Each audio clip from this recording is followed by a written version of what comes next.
¿Qué tal? Buen día. Mi nombre es José Roberto Ramírez Gasca de la licenciatura en Ingeniería en Sistemas Computacionales. El día de hoy vamos a hablar sobre geometría analítica. Según Carl Boyer, en su libro History of Analytic Geometry del 2004, la geometría analítica se atribuye principalmente a Descartes, quien la introdujo en su discurso del método en 1637. Aunque se sabe que Pierre de Fermat ya usaba este método antes que Descartes. Las ideas de Descartes eran difíciles de entender y gracias a Franz van Schoten y sus colaboradores ayudaron a aclarar y difundir estas ideas en el mundo matemático. Sin embargo, existe cierta controversia, ya que en el siglo XI Omar Khayyam utilizó un método similar para encontrar intersecciones entre curvas, aunque es imposible que Fermat y Descartes conocieran su trabajo. Pero, ¿qué es la geometría analítica? La geometría analítica combina el álgebra y geometría para estudiar figuras geométricas usando un sistema de coordenadas representada puntos, líneas y círculos mediante ecuaciones en un plano cartesiano. En pocas palabras, las coordenadas se representan por grupos numéricos y las figuras mediante ecuaciones. La geometría analítica bidimensional, también conocida como geometría cartesiana, se ocupa del estudio de figuras geométricas utilizando un sistema de coordenadas en el plano. En esta rama de las matemáticas, las figuras geométricas se representan a través de ecuaciones algebraicas, permitiendo una relación directa entre el álgebra y la geometría. Cada figura se puede describir como una ecuación algebraica. La interpretación geométrica de ecuaciones de segundo grado es esencial en esta área.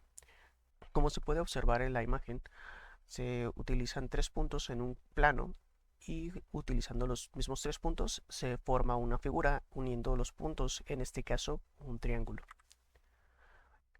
El plano cartesiano es un sistema de coordenadas bidimensional utilizado para ubicar puntos, líneas y figuras en un espacio plano. Una de sus características es que cuenta con dos rectas numéricas perpendiculares, una horizontal y una vertical. Esas rectas perpendiculares se conectan en un punto del plano.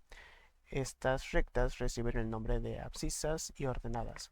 Abscisas corresponde al eje que está de forma horizontal y se define con la letra X, y ordenadas está orientado al eje vertical y se representa con la letra Y. El punto en el que se intersectan los ejes X y Y es conocido como punto de origen, o también se le conoce como punto cero, ya que a partir de ese o también como punto cero, ya que a partir de ese punto comienza la escala numérica, ya sea positiva o negativa, de acuerdo a la dirección respecto al punto de origen. También es importante conocer que en el plano cartesiano existen cuatro cuadrantes. Se le llaman cuadrantes a las áreas que se forman por la unión de las dos rectas en cada punto. Cada cuadrante tiene un número. En el cuadrante 1, la abscisa y la ordenada son positivas. En el cuadrante 2, la abscisa es negativa y la ordenada es positiva. En el cuadrante 3, tanto la abscisa como la ordenada son negativas, y en el cuadrante 4 la abscisa es positiva y la ordenada es negativa, tal como se muestra en la imagen. Como podemos ver, contamos con un plano cartesiano. En este caso tenemos el eje X de forma horizontal y el eje Y de forma vertical.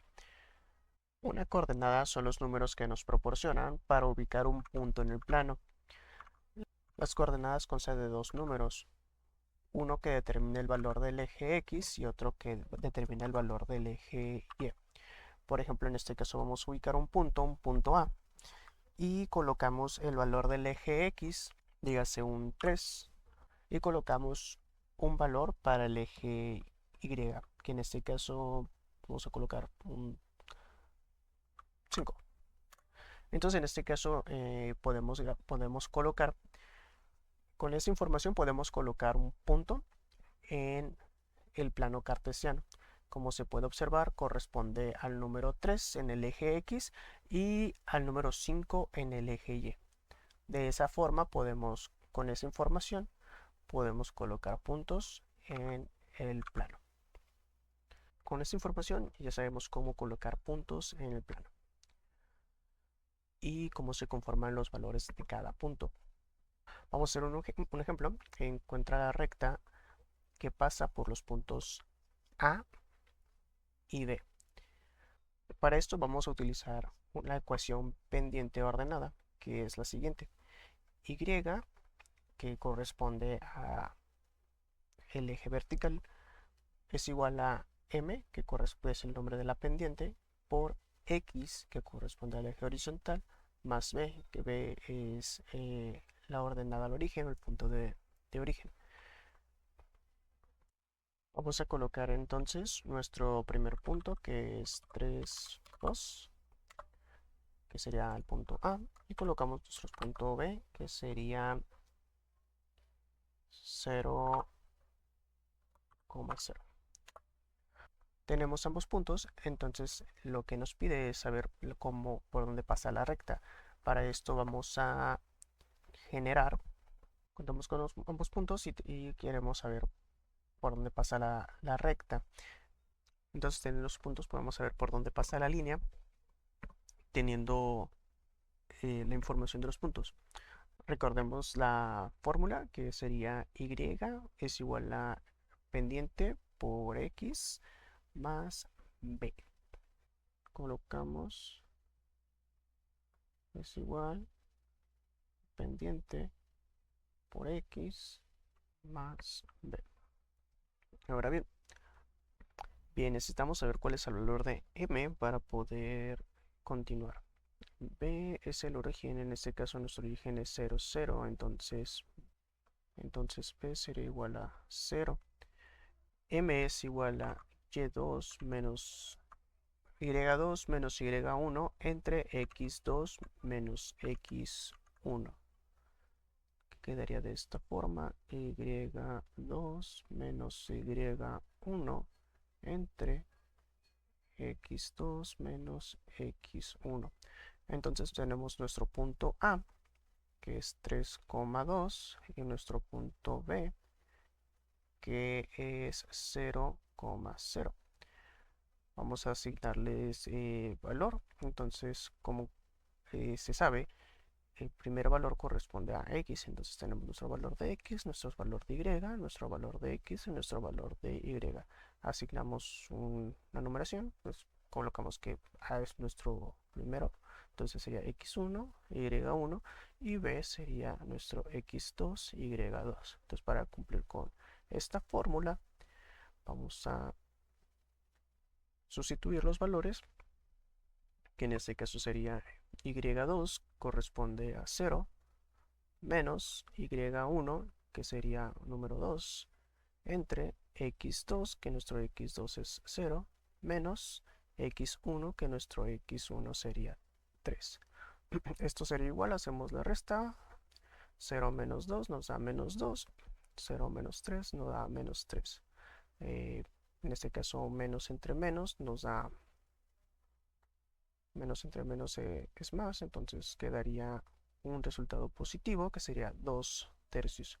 Entonces nada más sustituimos en esta fórmula, entonces nos daría igual a nuestra y es igual a m, que m es 2 tercios, por x, que x pues es una variable, queda igual, más b, que en este caso nuestra b dijimos que era 0, por lo tanto pues no pinta, ¿no? Entonces quedaría y es igual a 2 tercios.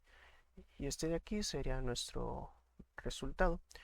Lo pasamos a comprobar. ¿Cómo lo vamos a comprobar? Pues en este caso, en el programa, eh, nada más colocamos la recta de nuestro punto A mayúscula, nuestro punto A nuestro punto B. Y aquí nos da la recta que pasa por punto A y punto B. y nos da la fórmula que cumple con todos estos. Cada punto se puede obtener con esa fórmula. Cada punto que pasa por esos dos puntos se puede obtener toda la fórmula, que en este caso pues sería 2x menos 3y igual a 0, que en este caso pues no se ve igual a lo que tenemos aquí porque está igualado a 0. Sin embargo, sería solamente cuestión de igualar a 0. Entonces y es igual a 2 por x entre 3, que es prácticamente lo mismo que tenemos aquí. Entonces, si y está multiplicando, ya está dividiendo, pasa multiplicando, entonces sería 3y, que es igual a 2x, y solamente lo igualamos a 0, ¿no? Sería le ponemos un 0 aquí y un 0 de este lado. Entonces, nada más, este está como positivo, lo pasamos negativo, entonces sería 0 es igual a 2x menos 3y. De esta forma queda igualada a lo que nos da en el programa. 2x menos 3y igual a 0. En el siguiente ejemplo vamos a utilizar punto pendiente. Nos van a dar un punto y una pendiente, y con eso vamos a encontrar la ecuación ordinaria correspondiente a la recta. Para poder generar nuestra ecuación, pues en esta ocasión solamente nos está dando dos datos, que es la pendiente, que es un quinto, y tenemos nuestros punto P, que P es menos 1, menos 3. Entonces con esto vamos a usar la fórmula de punto pendiente, que es y menos y1 es igual a pendiente, que es nuestra m, por x menos x1. Vamos a sustituir, entonces sería la y queda igual, y1, que en este caso nuestra y1 sería menos 3. Respetamos el menos de la fórmula y tenemos el menos 3 aquí. Entonces m es un quinto por x, que es el x de la fórmula, menos x1, que x1 corresponde a nuestro menos 1. Y vamos a continuar. Entonces menos por menos es más. El número 3, un quinto, y tenemos aquí la misma situación de x, menos por menos es más 1. Ok, ahora vamos a quitar este paréntesis. Esta parte queda igual, x más 3 es igual a un quinto. No, perdón, sería x por un quinto nos daría un quinto de x más x por 1, no, perdón, un quinto por 1. Un quinto por 1 nos da un quinto. De esta forma ya casi queda nuestra ecuación. Recordemos que en este caso ocupamos que sea y, lo que quede solo. Entonces tenemos ese 3 aquí. Vamos para que se mueva. Vamos a pasarlo como igualdad. Como es una igualdad. Entonces se viene para acá restando, que nos da un quinto de x más un quinto menos 3. Menos 3 no puede restar un quinto de x, pero sí puede restar a un quinto. Entonces hacemos la resta y es igual a un quinto de x. El símbolo mayor es el de 3, que es más grande, entonces queda como negativo. Y aquí lo que vamos a hacer es igualar. Entonces como tenemos 3, es igual a 15 quintos. Entonces vamos a hacer la resta directa. Queda 5 abajo, y 1 menos 15 es menos 14, entonces quedaría 14 aquí. Entonces esa sería nuestra ecuación ordinaria, ¿no? Y es igual a 1/5 de x menos 14 quintos. Sería prácticamente eso. Como se mencionó anteriormente, la geometría analítica estudia las figuras y se obtienen mediante las siguientes ecuaciones. Por ejemplo, las rectas se describen mediante la fórmula ax más by igual a c, teniendo en cuenta que a, b y c pueden ser sustituidos por números. Podemos, por ejemplo, sustituir nuestra ecuación con números aleatorios que nosotros elijamos y siempre nos va a dar el mismo resultado. Por ejemplo, 4x más 3y es igual a c, perdón, a 0. Y este resultado lo podemos obtener aunque cambiemos nuestros números. Por ejemplo, el 4 lo podemos cambiar por un 6 y sigue siendo una recta. Aunque coloquemos un número negativo, lo único que cambia es la dirección de la recta. Sin embargo, sigue siendo una recta. No cambia el hecho de que cambie la forma. No cambia la forma, aunque cambiemos los valores. La parábola se describe por la fórmula y es igual a ax cuadrada más bx más c. En este caso a, b y c podemos sustituirlos por cualquier número. Podemos también ponerlo a prueba, que es y es igual a 5x elevado al cuadrado. Simplemente con el hecho de que tener una numeración al cuadrado podemos obtener las hipérbolas. Pero para completar la fórmula, más 3x más 2 menos 5. En este caso, los otros números de 3x, en este caso 3x y 5 solamente hacen que cambie la posición. Sin embargo, la forma sigue siendo la misma. También si cambiamos el 3 a un menos 3, sigue siendo el posicionamiento de los sectores de la... Sigue habiendo el cambio de posicionamiento. Pero no importa que cambiemos los valores, siempre va a ser una hipérbola. Incluso podemos cambiar el primer valor a un negativo y lo que cambia es que la hipérbola se abre hacia abajo. Sin embargo, sigue siendo una hipérbola. En el caso de los círculos utilizan la fórmula x cuadrada más y cuadrada igual a 4. Por ejemplo, vamos a usarlo. Vamos a ponerlo a prueba. X cuadrada más y cuadrada igual a 4. Esto nos arroja, efectivamente nos arroja un círculo, como se puede apreciar.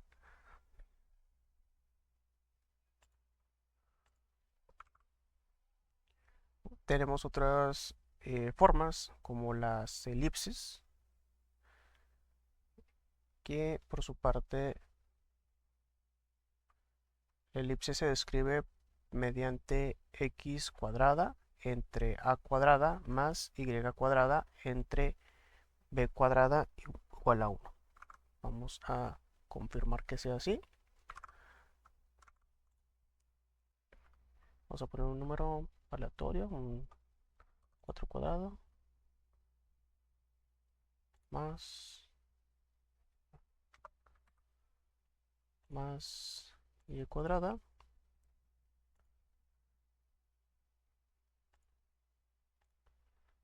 cuadrado, y esto es igual a 1. Y se grafica efectivamente una elipse. Entonces, todos los puntos de aquí se pueden obtener mediante esta fórmula.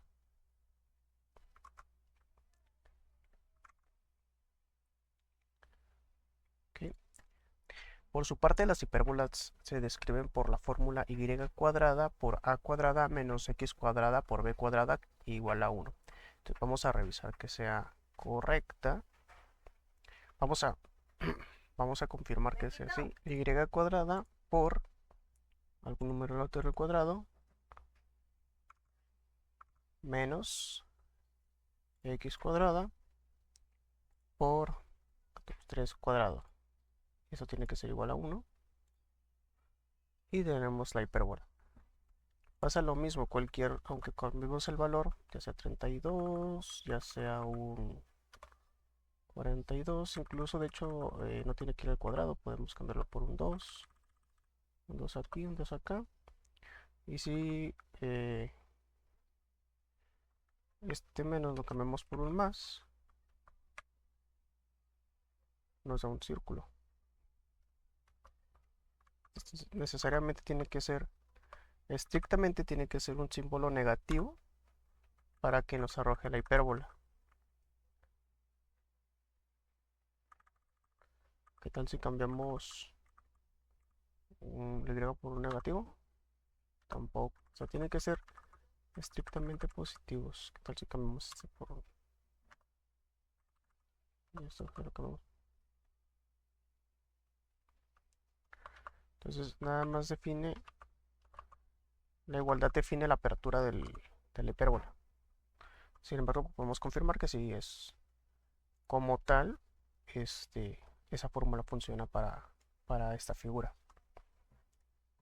Trigonometría analítica. La trigonometría analítica estudia cómo se relacionan los ángulos y los lados de los triángulos usando funciones como seno, coseno y tangente para resolver ecuaciones. Estas funciones son clave para entender relaciones geométricas y fenómenos físicos y se utilizan mucho en física e ingeniería para modelar cosas que se repiten.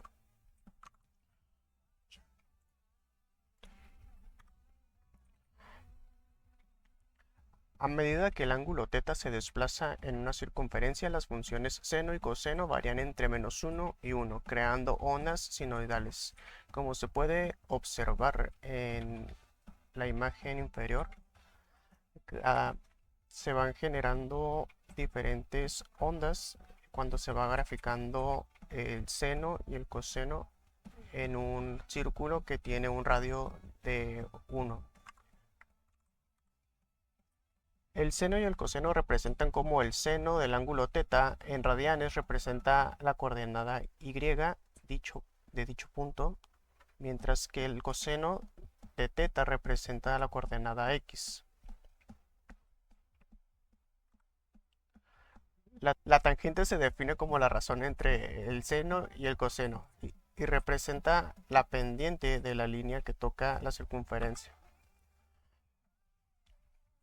Para hacer este ejercicio vamos a demostrar la entidad trigonométrica seno cúbico de θ más coseno cúbico de θ es igual a 1.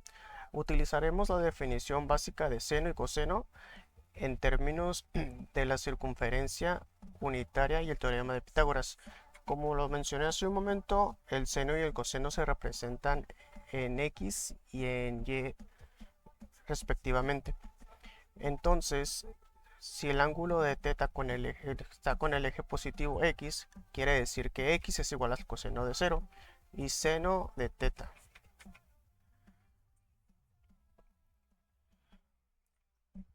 Entonces x es igual al coseno de 0, lo que también quiere decir que y es igual al seno de 0.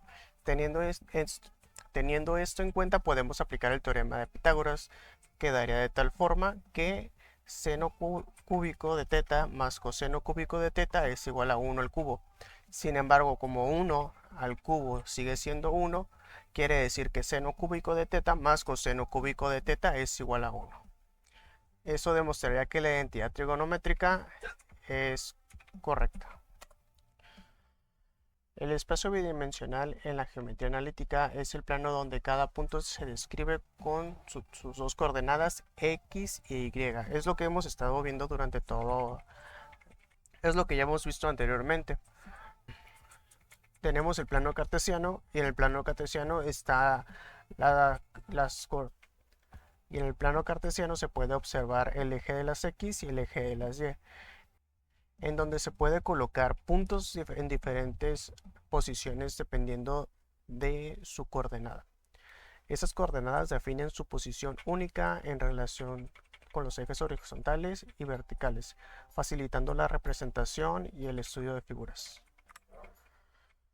En geometría analítica, las cónicas son obtenidas al intersectar un plano con un cono doble. Las cuatro formas básicas de las cónicas son la circunferencia, el elipse, la parábola y la hipérbola. Son figuras que ya hemos visto hace un momento. La geometría analítica y la trigonometría analítica son ramas interrelacionadas de las matemáticas que proporcionan herramientas poderosas para la resolución de problemas geométricos y algebraicos. La comprensión de estas disciplinas no solo es crucial para matemáticos y científicos, sino también para ingenieros y otros profesionales que utilizan estas técnicas en la práctica diaria. Gracias.